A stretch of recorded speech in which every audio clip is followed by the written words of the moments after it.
Hi everybody, my name is Momo and welcome to the very first video on my channel, MCXD Witchy. This channel is going to be devoted to educating anyone and everyone who is interested in learning about witchcraft, Wicca, paganism, magic, spells, all those crazy and cool things that are kind of have a bad stigma towards them. That's what this channel is going to be about.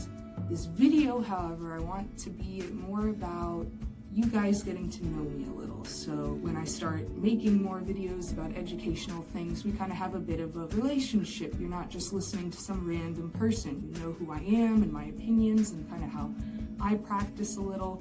So I thought, what better way to do that than giving a little altar tour? So without further ado, I'm gonna let you guys, see my altar and where I practice and kind of how I practice. And again, I hope you guys enjoy, and I'll see you again at the end of the video.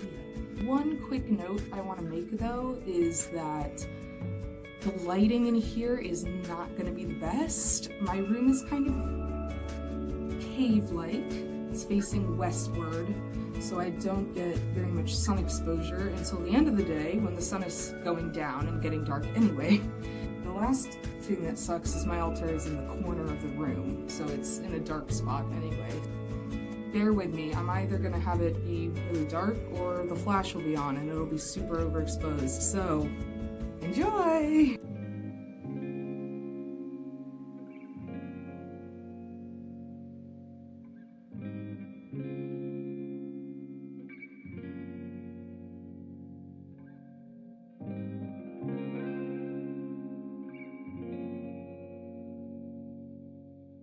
So this is what my altar looks like if you were sat in front of it. I know there's a lot going on, so don't worry, I am going to break it down a little bit for you guys, kind of going from the left side of the altar to the right, and just kind of break down a little bit more what's going on there. So starting on the left side, I just have a bunch of clusters here, and their role and job is really to just keep putting out positive energy and protective energy for my room. Then as we go towards the back, we're entering kind of the Fae zone. This is where I do a lot of fairy magic, or keep a lot of my fairy magic. So I've just got a little fairy house, some spell jars back there, some moon water, and then lastly a little fairy hut. Then moving on to the center, right now I have this green altar cloth on, and this is my wooden pentacle that has really been here from the very beginning of me practicing witchcraft. I use it in pretty much all of my spells and rituals, and I really, really love this thing. Then on top of that, in front of, behind, whatever, this is my cauldron. And right now it's serving as a decorational centerpiece. I do use it practically for burning dry incense from time to time. You can see it's got some rust. It has also seen better days. But right now it's just got a big hawk feather, some fake flowers, and a chunk of quartz in there. Underneath of it I have some sage and lavender from my garden outside. So that makes the center.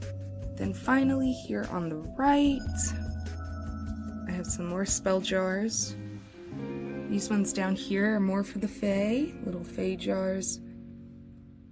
And then these bigger guys here are more personal jars.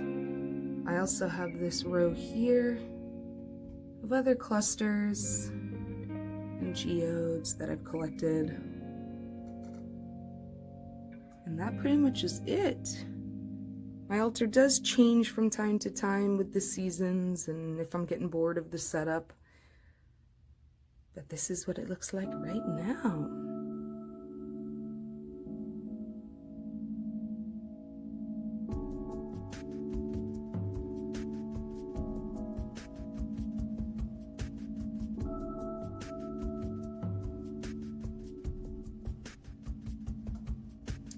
So I noticed in the altar tour video that I actually didn't talk too much about my personal craft or belief system. I really talked more about the materialistic stuff, and I really want to stress here right at the beginning that you don't need all of these things to practice witchcraft properly. You really don't need anything at all. You just need a brain in your head. So again, don't be disheartened or anything by seeing all that stuff. I've collected all these things over the course of like 6 or 7 years of practicing. So now I'm going to talk more about my witchcraft and what I believe in everything. I kind of identify as an eclectic green witch, though I do not let that become a box around me. I'm very open-minded when it comes to different styles and practices. I'd love to learn about many different styles, but the ones that I particularly practice is a lot of green witchcraft, and I make it my own. So that's where the eclectic side kind of comes in. It's not traditional at the least. Traditional witchcraft can be very hard to find from a reliable source, seeing as with all these witch trials and the bad stigma behind witchcraft, got a lot of that stuff destroyed way back when. So it's hard to find really reliable witchcraft unless it's kind of in your family, which is really cool. I have this book here, and this little section right here kind of talks about the 3 different styles of green witchcraft, and they talk about green practice as folk arts, green practice as personal magics, and green practice as religion. And I really feel the personal magics. This variety of green craft as a natural witchcraft elevates the Manu, or the human runic Manu, the self, to union with the universe, enhancing the personal power of the witch through the energies of herbs and natural objects, and directing this to accomplish a goal. So again, like I use herbs and stones to cast out energy and cast out magic instead of supposedly just using my mind. I also like to do divinational stuff, so I have a tarot deck. I do use runes from time to time. I have used oracle cards before. Things like that I think are really helpful when it comes to guidance. Like I explained earlier, I liked the Fae. I like fairy magic. I've kind of had a relationship with them when I was younger, and I've never stopped believing in them. And then when I found out you can kind of involve them in your witchcraft, I was like, bet, okay, let's do this. Sign me up. And then they started taking my things. So you gotta be a little bit careful with the Fae. So I do leave out little offerings and stuff like that.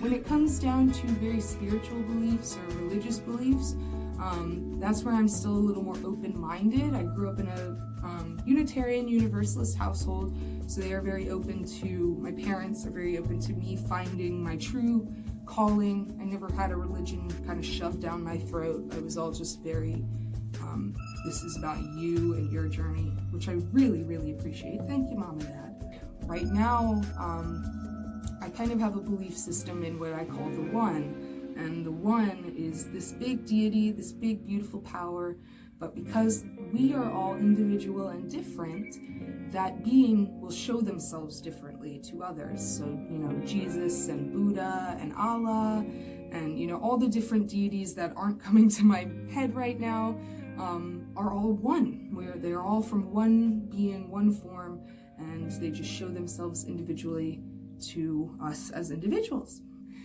So I hope that kind of helped you guys out a little bit in getting to know me before we start diving into other branches and other styles, kind of to know what I feel and my kind of sort of very basic opinion on witchcraft and what's going on here. So I hope to see you guys in the next video.